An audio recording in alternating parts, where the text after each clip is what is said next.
As a player অবশ্যই এটা frustrating, but আসলে কিছু করারও নাই।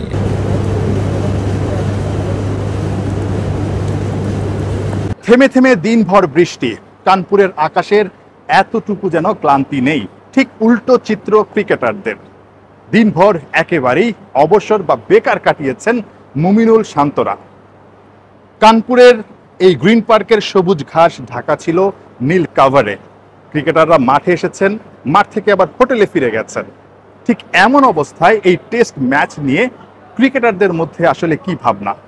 না, অবশ্যই অ্যাজ এ প্লেয়ার হিসেবে তো অবশ্যই এটা একটা ফ্রাস্ট্রেটিং ব্যাপার, কারণ খুব অনেক কষ্ট করেই খেলাটা শুরু হলো, কিছুক্ষণ খেলাও হলো, তারপরে আবার বন্ধ হয়ে গেল। আজকে সারাদিনই খেলা হয়নি। So overall as a player অবশ্যই এটা ফ্রাস্ট্রেটিং, বাট আসলে কিছু করারও নাই। মাঠের ক্রিকেটকে ছাপিয়ে আপাতত বৃষ্টি কানপুর টেস্টের স্পটলাইটে, অথচ সেই স্পটলাইটে থাকার কথা ছিল সাকিব আল হাসানের। সবকিছু বিবেচনায় এই কানপুর টেস্টটাই হতে পারে সাকিব আল হাসানের ক্যারিয়ারের সবশেষ টেস্ট। নিজের শেষ টেস্টে সাকিব কেমন ব্যাটিং করেন কিংবা কেমন বোলিং করেন সেটার দিকেই কিন্তু সবাই তাকিয়ে আছে। এরপরই সাকিব আল হাসানের ব্যাটিংয়ে নামার কথা ছিল। দ্বিতীয় দিনে যেমন বল মাঠে গড়ায়নি, তৃতীয় দিনেও কিন্তু শঙ্কা আছে বল মাঠে গড়ানো নিয়ে, কারণ 85% বৃষ্টির সম্ভাবনা আছে টেস্টের তৃতীয় দিনেও। ঠিক এমন অবস্থা থেকে ক্যাপ্টেন নাজমুল হোসেন শান্ত কি ভাবছেন? এই টেস্টটায় বাংলাদেশ আসলে ঠিক কোন অবস্থানে আছে?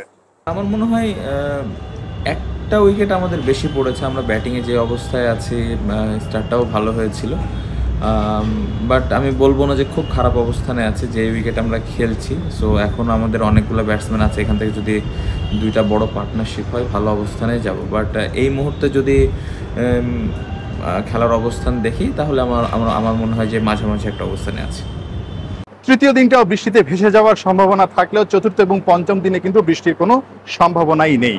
সুতরাং স্বাগতিকরা চাইবে বাকি দুইটা দিনে যেন খেলা হয় এবং রেজাল্টটা তাদের দিকে নিয়ে যেতে পারেন, কারণ টেস্ট চ্যাম্পিয়নশিপের গুরুত্বপূর্ণ পয়েন্ট কিন্তু ভারতের দরকার এবং সামনেই নিউজিল্যান্ড এবং অস্ট্রেলিয়ার বিপক্ষে তাদের গুরুত্বপূর্ণ সিরিজ আছে। বাংলাদেশ বাকি দুইটা দিনে যদি খেলা হয় নিশ্চয়ই এই টেস্টটাকে কোনোভাবেই হাতছাড়া করতে চাইবে না। ন্যূনতম ড্র নিয়েই বাংলাদেশ দল এই টেস্টটা শেষ করতে চাইবে। নাহিয়ান বিন জসিম, ৭১, কানপুর, ভারত।